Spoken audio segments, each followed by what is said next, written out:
Hey what's up everyone, welcome back to our channel master of body building. তো আজকে কথা বলবো এমন একটা ট্রেন্ডিং টপিক নিয়ে যেটা এখন ফিটনেস কমিউনিটিতে খুব বেশিভাবে ট্রেন্ড হচ্ছে। সেটা হচ্ছে ইন্টারমিটিং ফাস্টিং ডায়েট। ইন্টারমিটিং ফাস্টিং ডায়েটটা কি, কেন এটা এত ট্রেন্ডিংয়ে যাচ্ছে, বডি বিল্ডারদের জন্য এটা কতটা ইউজফুল, এর থেকে আমরা কি বেনিফিট পাই, আজকে সেই ব্যাপারটা কভার করব। তোমরা যদি নতুন হয়ে থাকো আমার চ্যানেলে তো প্লিজ যাও গিয়ে চ্যানেলটাকে সাবস্ক্রাইব করে নাও এবং তার সাথে বেল আইকনটা, নোটিফিকেশনের যে বেল আইকনটা আছে ওটাতে প্রেস করে দাও। তাতে কি হবে, আমার যত বডি বিল্ডিং আর ফিটনেস রিলেটেড ইনফরমেশন ভিডিও থাকবে সেগুলো সবার আগে তোমাদের কাছে পৌঁছাবে। তো দেরি না করে চলো ভিডিওটা শুরু করা যাক।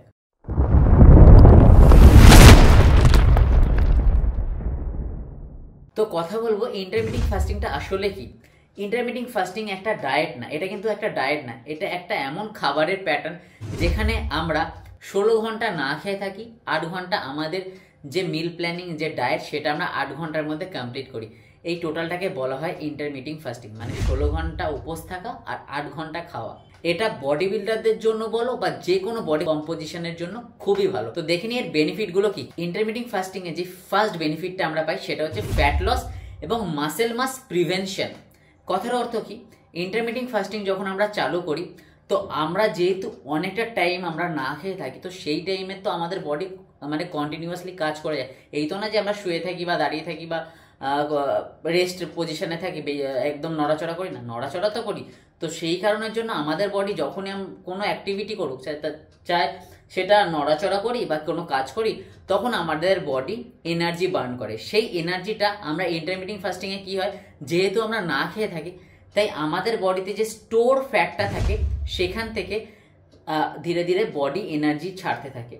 তাহলে আমাদের বডিতে যদি প্রচণ্ড পরিমাণে ফ্যাট থাকে সেই ফ্যাটটা এনার্জির মাধ্যমে বডি থেকে বেরিয়ে যায়। তো এটা হচ্ছে ফ্যাট লসের বেনিফিট।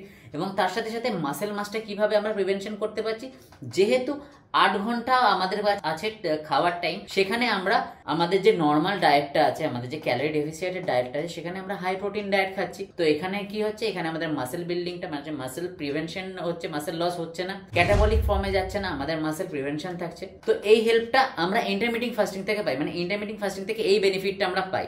নাম্বার 2, ইন্টারমিটিং ফাস্টিং থেকে আমরা হরমোনের কিছু বেনিফিট পাই এবং তার সাথে সাথে মাসেল গ্রোথের বেনিফিট পাই। হরমোন বেনিফিট বলতে গেলে যখন আমরা ইন্টারমিটিং ফাস্টিং করি তখন আমাদের বডিতে এইচজিএইচ মানে হিউম্যান গ্রোথ হরমোনের লেভেল বুস্ট হয়। আর হিউম্যান গ্রোথ হরমোনের লেভেল বুস্ট হলে আমাদের কি হয়, আমাদের মাসেল গ্রোথ হয় খুব ভালোভাবে। এবং তার সাথে সাথে শুধুমাত্র যে এইচজিএইচ বুস্ট হয় সেটা না, তার সাথে সাথে অন্য যত হরমোন আছে সেগুলোকেও স্টিমুলেট করতে সাহায্য করে এই ইন্টারমিটিং ফাস্টিং। আচ্ছা, স্টিমুলেট কথার অর্থ হচ্ছে যে অনেক হরমোন বাড়লে আমাদের শরীরে ভালো, আবার অনেক হরমোন কমলে আমাদের শরীরে ভালো, শরীরের জন্য ভালো। তাই সেইগুলোকে এক লেভেলে রাখবার জন্য বা স্টিমুলেট করবার জন্য এই ইন্টারমিটিং ফাস্টিং আমাদের খুব হেল্প করে। নাম্বার 3 বেনিফিট হচ্ছে সিম্পলিফাইড মিল প্ল্যানিং। মানে আমরা যখন নর্মালি যে কোনো ডায়েট ফলো করি সেগুলো একটুখানি বেশি টেনশন দায়ক হয়ে যায়। টেনশন দায়ক কথার অর্থ হচ্ছে সকালবেলায় এই খেতে হবে, 6টার সময় উঠে আমাদের এই মিল করতে হবে, তারপর 2 ঘন্টা বাদে এরকম একটা মিল রেডি করতে হবে। মিল রেডির পেছনেই বেশি ফোকাস চলে যায়, এক্সারসাইজে কম ফোকাস হয়। ইন্টারমিটিং ফাস্টিং এ কি হয়, আমাদের মিলের কি বেশি ফোকাস পাই না, আমরা বেশি ফোকাস থাকে আমাদের এক্সারসাইজ এবং রিকভারির ওপর। আর মিলেরটাকে যে আমরা গুরুত্বপূর্ণ মানছি না এটা না, আমরা যে পরের 8 ঘন্টা টাইমটা পাচ্ছি সেই টাইমটাতেও কিন্তু আমরা আমাদের প্রপার মিলটাকে কমপ্লিট করে নিতে পারছি, আমরা আমাদের ডায়েটটাকে কমপ্লিট করে নিতে পারছি। তাই আমাদের মিলকে নিয়ে বেশি টেনশন করতে হয় না, আমাদের এখানটাতে এক্সারসাইজকে নিয়ে এবং রিকভারিকে নিয়ে খুব ভালোভাবে এবং ফোকাসের সাথে করতে পারি। এবং সবার লাস্ট বেনিফিট যেটা আমরা পাই সেটা অনেক সময় অনেক ডায়েট থেকে পাই না, সেটা হচ্ছে ইমপ্রুভ ইনসুলিন সেন্সিটিভিটি। কথার অর্থ হচ্ছে আমরা যখন ইন্টারমিটিং ফাস্টিং করছি তো আমরা যখন মানে নর্মাল যে ডায়েটগুলো করি সেখানেও আমরা একটু আধটু কার্বোহাইড্রেট রাখি বডি, বাট যখন আমরা ইন্টারমিটিং ফাস্টিং করছি না তখন আমরা যে কার্বোহাইড্রেট কনজিউম করছি সেটা এত ফাস্ট আমাদের বডিতে এনার্জিতে কনভার্ট হয়ে যায় সেটা আইডিয়া করা যায় না। তাতে কি হয়, তাতে আমাদের বডিতে গ্লুকোজ কখনো স্টোর হয় না, স্টোর হয়ে ফ্যাটে কনভার্ট হয় না, ওটা যাওয়ার সাথে সাথে এনার্জিতে কনভার্ট হয়ে যায়। এবং তার সাথে এটা হয় একটা কারণের জন্য, ইন্টারমিটিং ফাস্টিং আমাদের ইনসুলিন সেন্সিটিভিটিকে বুস্ট করে দেয়। তার জন্য এই প্রসেসটা, সম্পূর্ণ যে প্রসেসটা সেটা খুব ইজিলি মানে কমপ্লিটেড হয়ে যায়। এবং সবার লাস্টে আমি একটা টিপস দেবো, একটা না অনেকগুলো টিপস দেবো, কারণ আশা করছি তোমরা এত দূর অব্দি ভিডিওটা দেখেছো এবং দেখে তোমাদের অনেকেরই মনে হয়েছে যে আমরা শুরু করব কি করে। তো শুরু করবার জন্য আমি কিছু সিম্পল টিপস দিচ্ছি তোমাদের। সবার প্রথম টিপস হচ্ছে, তোমার যদি গোল থাকে ফ্যাট লস বা ওয়েট লস, তো সেই হিসাবে যেই ডায়েটটা তুমি বানাচ্ছ সেটাকেই জাস্ট 8 ঘন্টার উইন্ডোতে ফেলে দিতে হবে। মানে 16 ঘন্টা উপোস থাকার পরে যে 8 ঘন্টা খাবার পিরিয়ড থাকছে সেই পিরিয়ডে তোমার সেই ডায়েটটাকে ফেলে দিতে হবে, আর কোনো কিচ্ছু করবার দরকার নেই। ইন্টারমিটিং ফাস্টিং মানে অনেক হিউজ কিছু না, এটা একদম ইজি।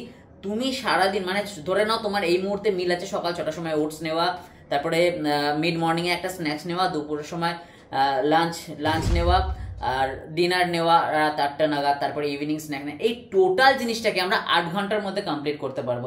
মানে ধরে নাও তোমার যদি উইন্ডো স্টার্ট হয়, উইন্ডো স্টার্ট কথার অর্থ হচ্ছে ধরো আজকে রাত্রির 8টার সময় তোমার ইন্টারমিটিং ফাস্টিং স্টার্ট হলো, কালকে 12টা অবধি তোমার উপোসের টাইমটা থাকলো, মানে ধরে নাও 16 ঘন্টা তোমার এখানে উপোস থাকলো। এবার তারপরে ওই 12টা থেকে মানে 12টা থেকে রাত 8টা অবধি যে খাবার টাইমটা থাকছে, এই 4টে মিল বা 3টে মিল পুরোপুরি ওখানে কনভার্ট হয়ে যাবে। তো এটাই হচ্ছে ইন্টারমিটিং ফাস্টিং, এইভাবে শুরু করতে হয়। তো সেরকম কিছু না, একদম ইজি ব্যাপার। আশা করি তোমরা বুঝতে পেরেছো। আর যদি তোমরা না বুঝে থাকো অনেকে, তাহলে আমার ডেসক্রিপশন বক্সে আমার নাম্বার দেওয়া রয়েছে, হোয়াটসঅ্যাপ নাম্বার, সেখানে আমার সাথে যোগাযোগ করতে পারো। আর তা না হলে তোমরা যদি মোটামুটি আমাকে 10-15 জন কমেন্ট করো যে কীভাবে ইন্টারমিটিং ফাস্টিং তোমরা করবে, তার জন্য একটা ভিডিও বানিয়ে দিতে, আমি স্টেপ বাই স্টেপ কোন খাবারগুলো কীভাবে খেতে হবে একটা সুন্দর ফ্যাট লসের ডায়েট প্ল্যান বানিয়ে দেবো। তো তার জন্য কমেন্ট করতে হবে, আর এইভাবেই আমাকে সাপোর্ট করে যেতে হবে। আজকের ভিডিওটা এখানেই শেষ করলাম। আশা করছি তোমাদের ভালো লেগেছে। যদি ভালো লেগে থাকে একটা লাইক দিয়ে দিও। তোমরা লাইক দিলে আমার আরও মানে উৎসাহ বেড়ে যায় ভিডিও করবার। আর যদি কোনো ভুল ত্রুটি হয়ে থাকে ক্ষমা করে দিও। Thank you so much guys ভিডিওটা এত দূর দেখবার জন্য। Bye bye, love you, take care.